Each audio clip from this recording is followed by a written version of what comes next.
Le chant, c'est avant tout une histoire de rituel. Hop, on va enlever le retour parce que c'est chiant de s'entendre en double et pour vous, c'est pas très commode. On va essayer de comprendre un petit peu comment ça fonctionne tout ça. L'appareil vocal, c'est une machine à respirer et produire du son. Du coup, il n'est pas étonnant que, en fait, dans le rituel du chanteur chaque jour, pour travailler, on apprenne un certain nombre de choses, de positions, d'exercices pour réveiller le corps via la respiration. Donc déjà, l'important, c'est d'avoir une bonne position. Ça, c'est des choses que je répéterai tout le temps sur le stream. Euh, les pieds à largeur de hanche, bien ancrés dans le sol, les genoux déverrouillés. On voit pas les genoux sur le stream, mais c'est bien ça. Les genoux bien déverrouillés, le bassin ni trop rétroversé ni trop antéversé, donc bien droit. Les épaules très légèrement en arrière, on se porte beau. On est bien droit comme ça, la colonne d'air bien droite. On est prêt pour l'acte de chant. Alors c'est une position de boulot, hein, sur scène. Bien sûr, il y a toute la dimension du spectacle qui rentre en compte. Et cette position, elle n'est pas forcément idéale pour la scène, mais elle est hyper bien pour le travail. Elle permet de ne pas générer de tension inutile, de se tenir bien pour pouvoir faire ce qu'on a à faire, c'est-à-dire dans un premier temps respirer. Respirer, c'est super important dans la vie, voilà. C'est Samy de Fausse 2025. C'est super important de bien respirer, d'avoir une respiration profonde, de ne pas créer de tension en fait sur l'inspiration notamment au niveau des épaules, au niveau de la région de la poitrine, du haut de la poitrine, mais plutôt faire travailler le bas, le diaphragme, les transverses, les grands droits et tous les muscles posturaux vont être hyper importants pour avoir une bonne position de travail en chant. Et c'est ça qu'on va essayer de travailler avec les exercices aujourd'hui. Donc l'idée, c'est réellement de se mettre dans une posture qui soit optimale pour bien chanter. Donc bah, comme ça, on est pas mal, à part que j'ai les mains dans les poches, mais bon, j'aime bien, ça me les réchauffe. Il fait pas très chaud ce matin. Je sais pas ce qu'il fait chez vous, mais alors chez moi, il fait beau, par contre, c'est cool, ça change. Donc du coup, on va commencer par inspirer profondément. Inspire nez, expire bouche.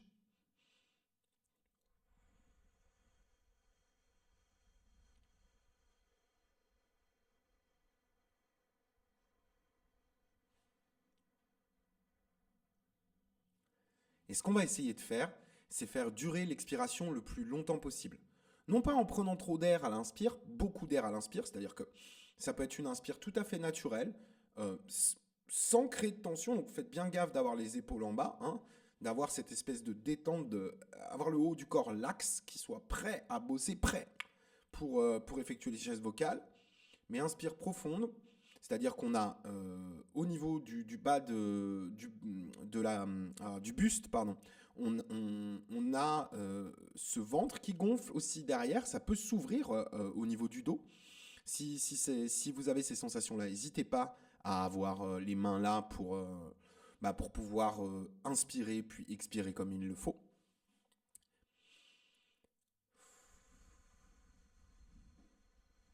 On vide, on vide, on vide.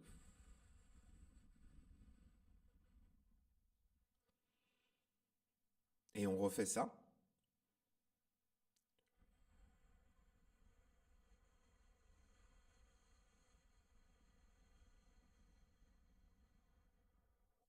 C'est toujours ce live avec cette petite composante ASMR un peu chelou, mais qu'on aime bien. L'idée, c'est d'avoir cette respiration profonde, d'avoir un rythme cardiaque lent, de pas avoir trop de tension en fait euh, au niveau des cervicales, au niveau des trapèzes et tout. Il faut vraiment que cette région-là, elle soit tranquille pour bosser le chant. Et on va refaire le même exercice en sonorisant l'expiration. Mais rien que ça en fait. C'est déjà un exercice qui va réveiller votre corps de manière optimale pour chanter. Ok. Donc il ne faut pas négliger ces exercices de respiration. Il ne faut pas croire que c'est accessoire. En fait, c'est l'essentiel du travail de bien respirer. C'est vraiment très important. Donc on inspire et on expire sur un x.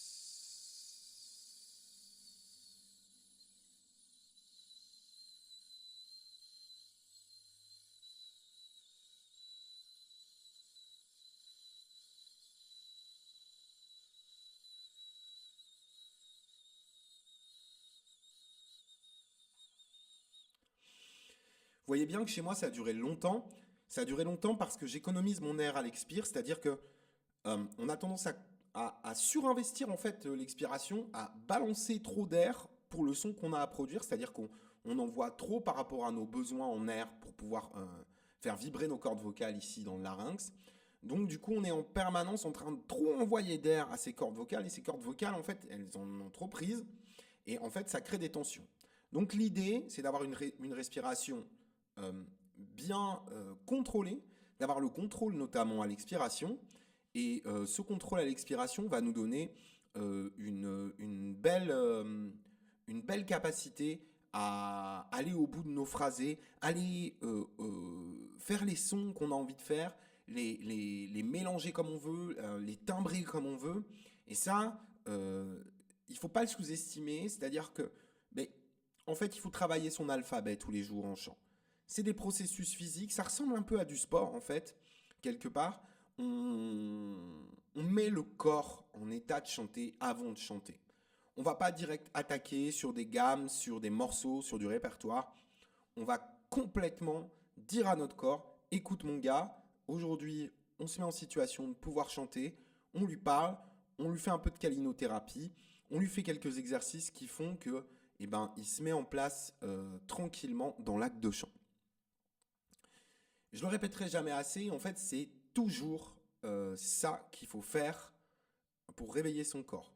On chante avec la voix du jour, on chante avec les capacités du corps au quotidien. Le chant, il y a une grosse variance selon l'état de fatigue, bah, bien sûr l'état de santé, si vous avez un petit problème de gorge, etc. Si vous avez mal dormi, si vous avez fait la fête la veille, etc. Et en fait, ces exercices techniques, ils sont là pour faire diminuer la variance, c'est-à-dire vous permettre de chanter, même si vous avez un petit coup de moins bien, même si c'est un peu un jour sans. Donc cet exercice de respiration comme ça, on le fait quelques fois aussi. On inspire, on ne prend pas trop d'air à l'inspiration, on surtout pas les épaules comme je l'ai dit, on laisse tout ça travailler tranquillement et on expire.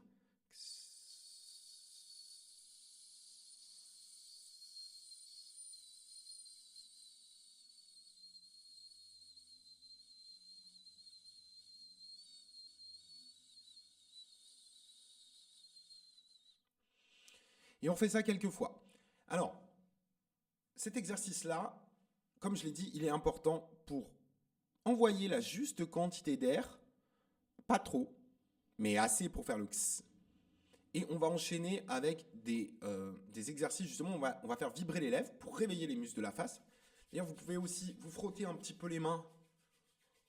On baille, on se met bien. Bailler, c'est très bien en chant. Hop. Et on va un peu réveiller la face, les muscles.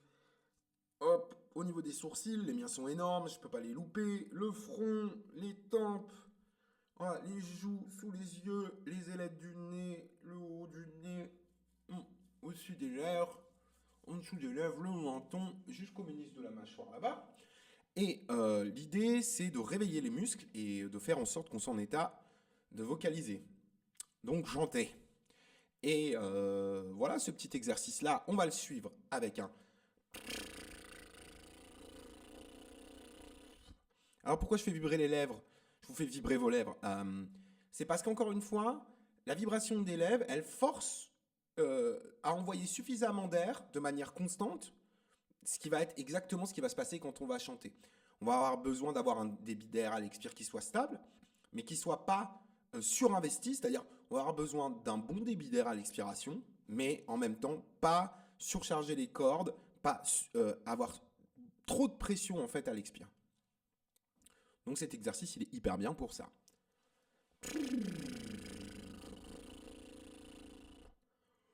Il a le mérite de détendre un petit peu tout aussi quand on le fait bien. Donc, bailler en cours de chant, c'est super bien. Voilà, se câliner un petit peu aussi, c'est cool, hein. D'avoir un corps qui soit sans tension, à la cool. Euh, ouais, bien prêt en fait pour ce qu'on va lui demander par la suite. Donc cet exercice-là, on fait deux, trois fois. Voilà, quelques fois. Et après ça, on va un petit peu agrémenter la consigne C'est-à-dire qu'on va faire travailler les cordes là-dessus. À partir du bas de notre tessiture, on va chanter. On va chanter en faisant... Ok? On part du bas, donc...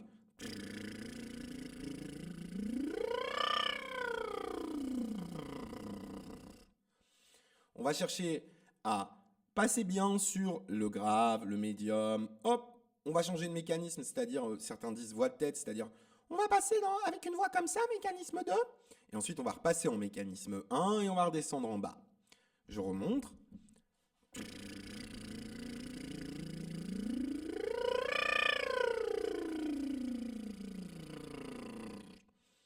Ok, elle n'était pas trop mal. Vous pouvez encore prendre plus le temps. Je vais la refaire parce que moi, je ne suis pas encore bien réveillé. Pas de tension. Prenez une bonne inspire, bien profonde. On laisse bien le ventre gonfler, la bouée gonfler.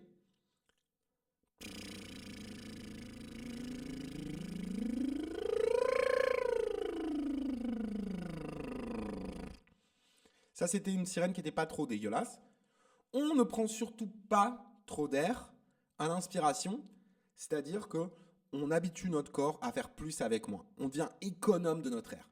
L'air, c'est vraiment la ressource du chanteur, c'est notre or, c'est notre pétrole, c'est ce qui fait avancer la machine, c'est ce qui fait fonctionner le truc. On a besoin de l'économiser, de l'utiliser à bon escient en permanence. C'est pour ça que cet exercice est super important. On le fera tous les matins. En plus, il a le mérite de réveiller les muscles de la face qui sont les résonateurs actifs avec lesquels on va travailler pour justement sculpter notre son. C'est-à-dire, est-ce que je veux sonner avec plus de grave, plus de médium, plus d'aigu, tel ou tel timbre? Et bien, c'est notamment sur les muscles de la face que ça va se passer. C'est des muscles qui sont très expressifs. On est une espèce qui est éminemment sociale. C'est-à-dire que, bah, en fait, selon telle ou telle expression, la communication non verbale va kicker chez l'autre et il va recevoir des messages. C'est dans le chant, c'est vraiment quelque chose d'hyper important, ça. On est en représentation, on essaye de réveiller, de rendre disponible toute cette musculature-là pour bien travailler le chant. Ensuite, on va un petit peu utiliser le piano.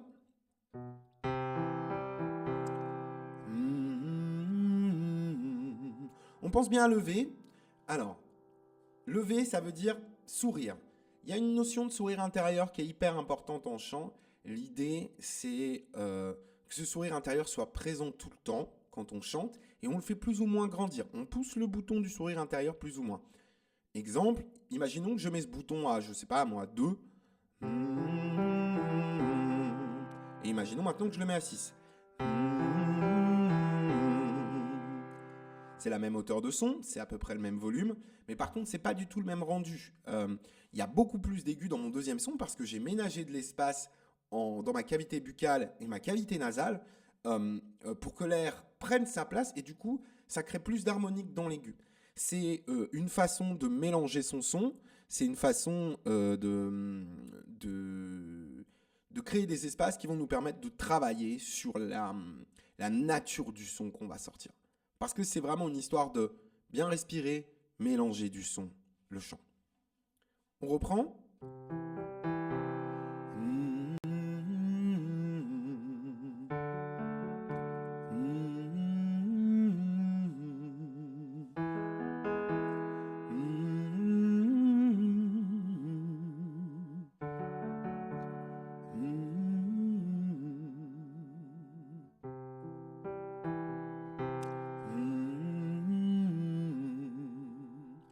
On commence doucement comme ça. On n'a pas besoin de se faire mal. On n'a pas besoin de pousser les choses en termes de volume, en termes d'intention au début. On est vraiment dans un réveil du corps. Donc on est toujours dans cette calinothérapie. On y va doucement avec nous-mêmes. On se respecte. On se réveille tranquillou. C'est important d'avoir le temps de le faire, de prendre le temps de le faire. Et c'est important de cartographier des bonnes sensations. La voix, c'est un instrument qui existe sans qu'on le voit. Il y a quand même quelque chose de totalement singulier à cet instrument-là, qui est qu'on ne le voit pas fonctionner. Les cordes d'un violon, elles sont à l'extérieur d'une guitare. Bon, le piano, c'est pareil, on ne le voit pas foncièrement fonctionner comme ça quand il est fermé, mais si on l'ouvre, on peut voir les marteaux, toute la mécanique. Le chant, on ne peut pas, hélas, ouvrir, hélas ou fort heureusement, le larynx ou on ne peut pas aller chercher le diaphragme comme ça. Donc du coup, c'est important de mentaliser une représentation à peu près exacte du corps. Alors j'ai un certain nombre de schémas qui vont nous servir là-dessus. Hop, je sors du cadre pour vous les montrer. S'il te plaît, donne-moi un schéma. Voilà, un schéma. Hop, merci mamie. Oui, c'est bien ça, mais hop. On va changer de scène Twitch pour que vous puissiez le voir. Hop, voilà. Alors, voilà un petit peu à quoi ça ressemble un appareil vocal. Puzzle de l'appareil vocal. Alors j'ai pris des trucs des départements de phoniatrie, c'est des études universitaires, donc c'est schématique, mais ça c'est pas trop mal foutu. C'est des choses sur lesquelles je vais essayer d'agrémenter. Donc voilà, on a la cavité nasale, la cavité buccale, n'est-ce pas?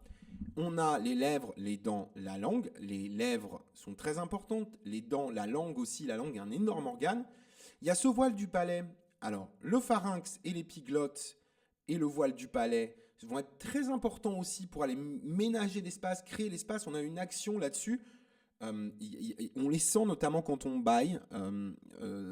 Voilà, bon, j'irai là-dedans un peu plus. Et puis on a le larynx et les cordes vocales. Alors il faut savoir qu'il y a deux cordes vocales dans le larynx et que c'est la vibration de ces deux cordes qui crée le son lors de l'acte de chant. Donc quand on chante, on fait vibrer ces cordes. C'est l'air qui vient faire bouger ces cordes. On a bien sûr la trachée qui transporte l'air des poumons jusqu'à la bouche. On a le diaphragme en dessous qui va être le muscle qui va descendre quand à l'inspiration et permettre à l'air de rentrer dans les poumons et qui va pousser à l'expire pour faire sortir l'air et venir faire taper les cordes. Et respirer aussi, bien sûr. C'est important aussi de voir comment ça fonctionne un appareil vocal, puisque on n'a pas l'opportunité souvent de le voir fonctionner. Et il y a ce cœur là qui est au milieu là. Le cœur qui est très important aussi, puisque c'est la pompe qui fait que tout ça, ça fonctionne. Le diaphragme, il est aidé par les transverses, les grands droits, tout un tas de muscles posturaux. Donc ces muscles, c'est très important de les avoir en tête et d'avoir une position qui nous permette de les solliciter quand on en a envie. Donc ce petit laïus étant fait sur comment ça fonctionne un appareil vocal, c'est comment, c'est dit quoi, on va revenir un full screen sur le cours et la caméra. Hop, je prends juste le temps de changer la scène. Me revoilà. Voilà. Donc du coup, c'est réellement ça qui est important. De comprendre cet instrument qu'on ne voit pas, qui est caché à l'intérieur du corps, mais qui fonctionne comme ça. C'est très important, après tous les exercices de respiration qu'on a fait, de commencer à chanter bouche fermée les matins. Vous avez aussi la possibilité de faire du fry. Vous savez, c'est cette espèce de truc que les Américaines font beaucoup quand elles parlent. You know, it's gonna be like that, etc. Ce truc-là de créer une vibration lente des cordes qui peut les masser un peu et faire en sorte qu'elles se réveillent tranquillou et vous aider à agrémenter votre chauffe vocale. De toute façon, l'idée, c'est de se réveiller en douceur et aller petit à petit vers l'acte de chant. Donc là, on a monté quelques accords majeurs bouche fermée. Maintenant, je vais les monter sur des A. Ce qu'il y a bien avec les A, c'est que ça ressemble un peu au fait de bailler. C'est le premier son que les gamins sortent quand ils viennent au monde. C'est un grand A qui sort. Parce que ce A, il est très naturel. Il est très facile. La position va être facile. Donc du coup, nous, on va faire comme les nouveau-nés, on va reprendre les choses au B.A.B.A. Et on commence avec des vocalises sur les A.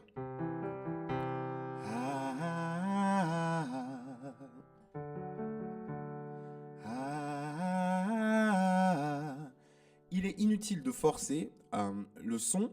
On va poser le son sur l'expiration et pas l'inverse. C'est-à-dire que le geste vocal commence à l'inspiration. On inspire, il y a un moment où ça se bloque, on expire et ensuite seulement on vient chanter sur l'expiration. On ne force pas le son avant l'expiration.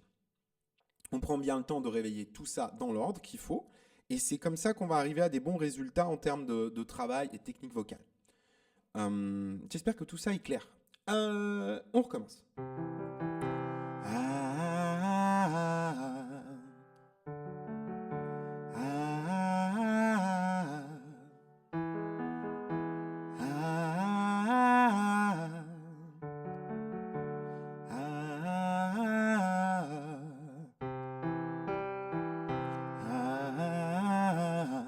vous êtes une femme, bien sûr, vous prenez ça à l'octave du dessus.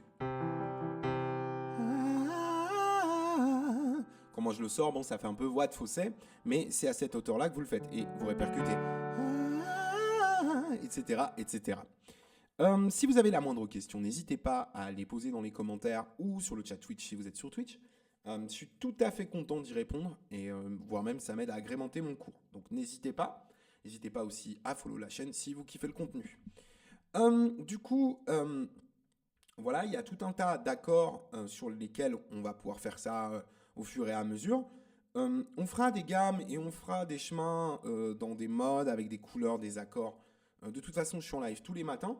Là, en l'occurrence, on ne va pas s'apesantir là-dessus. On va continuer à avancer sur comment faire une chauffe vocale. Donc là, on a commencé à vocaliser avec la bouche ouverte. Donc c'est cool. Attendez, je vais juste remettre. Hop là. Voilà. Donc, on a commencé à agrémenter cette chauffe avec un petit peu de vocalisation. Donc, vous pouvez reprendre mes vidéos, reproduire le dessin, choisir les marqueurs, etc. Puis, je ferai une vidéo spéciale pour aider les gens à faire cette chauffe comme ça en montant des intervalles, en montant des gammes. Ce qui est important aussi, c'est de stimuler l'écoute et la créativité. Moi, par exemple, qui suis un mauvais pianiste, mais un pianiste quand même, j'aime bien partir sur un truc un peu libre les matins et réveiller un petit peu aussi une partie créative du cerveau. C'est-à-dire, c'est important de savoir reproduire des choses, mais c'est important aussi de stimuler les oreilles, la compréhension des accords et créer des dessins mélodiques là-dedans. Par exemple, I wish I can try to tell to make me good or make me bad. I'll try to say it's over me. You try to say it's alright. C'est important. Alors, bon, moi, je mets des paroles dessus, mais c'est important même avec des sons. Da da da da da da da.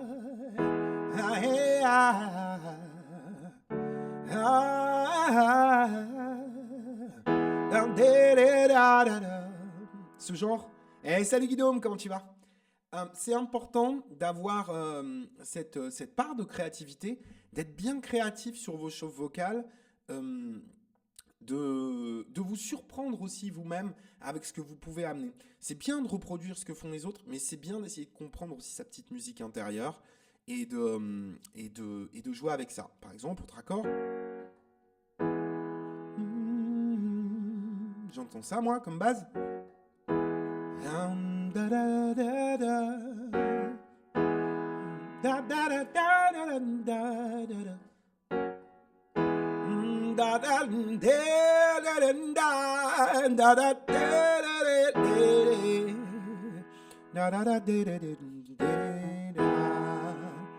Ouais, moi ça va super. Content d'être là en ce lundi, de continuer à monter la chaîne. Pour le moment, ça commence petitement, mais on est content. Et c'est très très cool de pouvoir bosser ça. Donc, alors, on a parlé des A, on peut aussi essayer sur des O.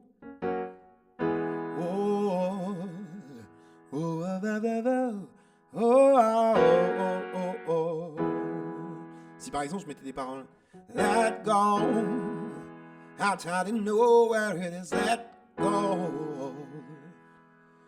as you showing no pain, is that it is, that your soul.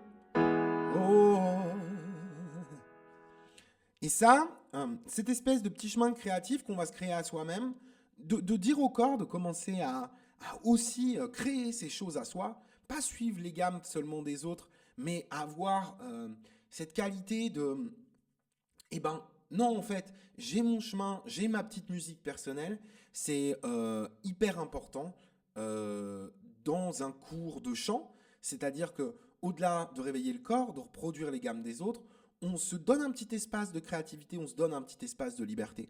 Parce qu'au final, il faut se trouver soi-même en tant que chanteur.